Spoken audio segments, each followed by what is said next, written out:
Rio Madeira.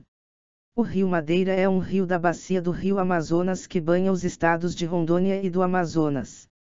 É um dos afluentes principais do Rio Amazonas. Tem extensão total aproximada de 3.315 quilômetros, sendo o 17º maior do mundo em extensão. Uma subespécie de boto habita em exclusivo o sistema fluvial do Madeira. Curso. O Rio Madeira nasce com o nome de Rio Beni na Cordilheira dos Andes, Bolívia. Ele desce das cordilheiras em direção ao norte, recebendo então o rio Mamoré Guaporé e tornando-se o Rio Madeira, um rio de planície que traça a divisória entre Brasil e Bolívia.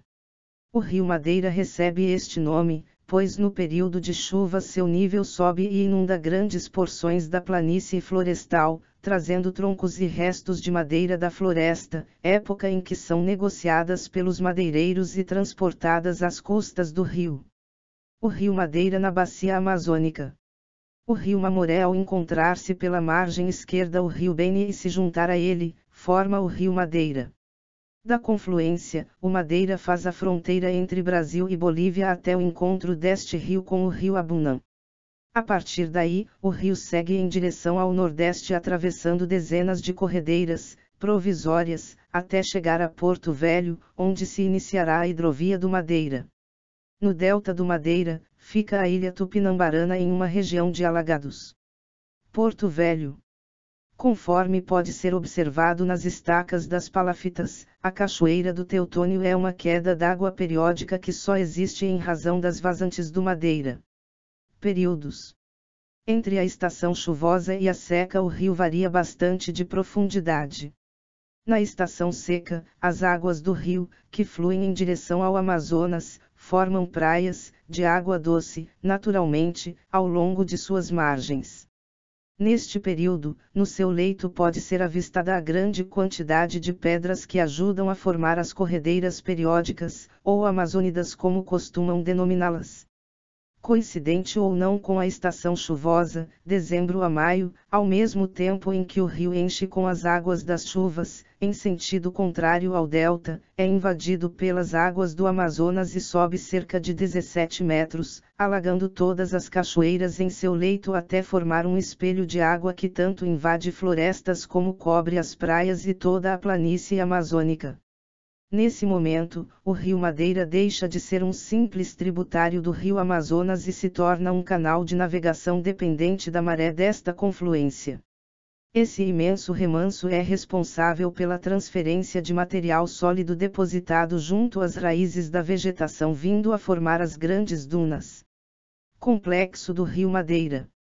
Durante as décadas de 1980 e 1990, a empresa brasileira Planel criou o projeto de aproveitamento de potenciais do Rio Madeira, cuja concepção global era a fusão hidrovia e hidrelétrica, no lado brasileiro de Porto Velho até Abunã, divisa Brasil e Bolívia, e no lado boliviano de Abunã Esperança, com 3 usinas hidrelétricas, 2 no Brasil, na Cachoeira Santo Antônio e no Salto Giral, e uma na Bolívia, na Cachoeira Esperança, geradoras de mais de 7.000 MW, no Brasil, e 1.000 MW, na Bolívia, de energia elétrica para as regiões centro-oeste e sudeste do Brasil a partir de Porto Velho, conhecido como Projeto Madeira.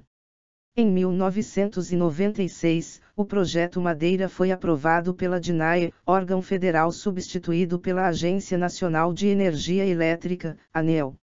Em 1997 foram expedidas as autorizações federais, da ANEEL, ANA, Eletrobras e outras, e estadual, Estado de Rondônia. Em 1998, dada sua complexidade, importância e magnitude, o Projeto Madeira foi incorporado pela ANEEL e passou a receber a denominação de Complexo Hidrelétrico do Rio Madeira, mantendo ainda sua concepção original de integrante da hidrovia binacional e da qual só foi destacado em 2007 por ocasião da separação ordenada pelo CNP que restringiu sua concessão só para as hidrelétricas. O projeto do Complexo Hidrelétrico do Rio Madeira é composto por 2 usinas de grande porte, Usina Hidrelétrica de Giral, 3.750 MW, e Usina Hidrelétrica de Santo Antônio, 3.568 mW. Por ser uma região de pouca exploração do potencial hidrelétrico, por encontrar-se numa planície quase ao nível do mar, torna-se, sem dúvidas, uma das melhores opções para a ampliação de geração. De acordo com Castro, 2007, artigo da revista Custo Brasil, estes dois empreendimentos esbarram, no entanto, com problemas relacionados com a nova legislação ambiental e a falta de experiência em obras deste porte na região. A importância destas usinas está assinalada nos estudos da EPE e mostram que por volta de 2010-12 o país estará sob risco de escassez de eletricidade. O equilíbrio termodinâmico será então garantido, com as obras das usinas de Jirau e Santo Antônio no Madeira, onde a entropia finalmente virá estabelecida em toda a sua plenitude. O leilão da usina de Santo Antônio já foi realizado e o consórcio de empresas que a construirá já se estabeleceu. De fato, trata-se do consórcio Madeiras Energias S/A, mesa, composto das seguintes empresas, com suas respectivas cotas de participação na construção e exploração da obra: Furnas, 39%, Odebrecht Investimentos, 17,6%, Andrade Gutierrez Participações, 12,4%, CEMIG, 10%, Construtora Norberto Odebrecht, 1%, e Fundo de Investimentos e Participações Amazônia Energia, 20%. O Rio em Porto Velho. Além das usinas de Jirau e Santo Antônio adicionarem ao sistema potência de 7.318 MW, ampliando consideravelmente a oferta nacional de eletricidade, ocorrerá uma ampliação física-geográfica do Sistema Interligado Nacional, SIN, com a construção de novas linhas de transmissão, que ampliarão e melhorarão a distribuição regional e nacional de energia elétrica. Trata-se do que Castro denominou de avanço da fronteira elétrica, diminuindo o sistema isolado e os gastos com os encargos do CCC, um subsídio utilizado para diminuir o custo das tarifas das termoelétricas da região amazônica.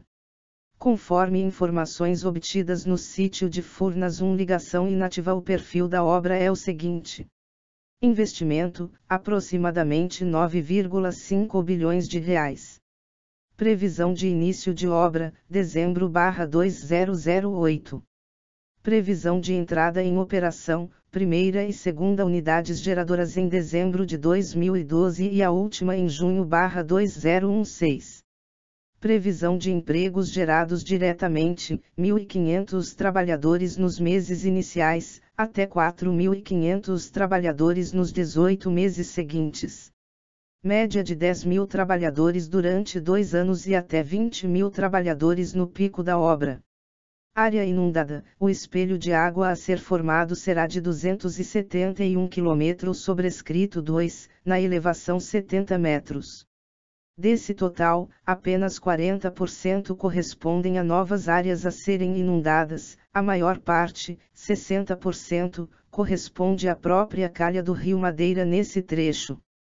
Impactos ambientais: entre as novas áreas a serem inundadas e aquelas necessárias à implantação do canteiro de obra serão necessários retirar e aproveitar cerca de 15 km² de matas. Em Rondônia são desmatados, por ano, algo próximo a 2.000 km sobrescrito 2. Quanto aos peixes, os estudos demonstram que com os investimentos em mecanismo de transposição e ações de conservação não haverá alterações significativas na quantidade e na composição específica de peixes. Compensação ambiental e social: para o Programa de Compensação Ambiental, que é obrigação legal, foi estimado, conforme a Resolução CONAMA 371/2006, 0,5% do valor do empreendimento. Isso corresponde a cerca de 47 milhões de reais. Já para o Programa de Compensação Social, que refere-se a um compromisso do consórcio Furnas/CNO, foi também estimado 0,5% do valor do empreendimento. Atualmente em Porto Velho, encontra-se o Grupo Camargo Correia, a responsável pela construção da usina hidrelétrica de Jirau, que beneficiará a capital do estado de Rondônia. Peço encarecidamente que inscrevam-se, compartilhem e curtam o canal. Obrigado a todos. E até o próximo vídeo.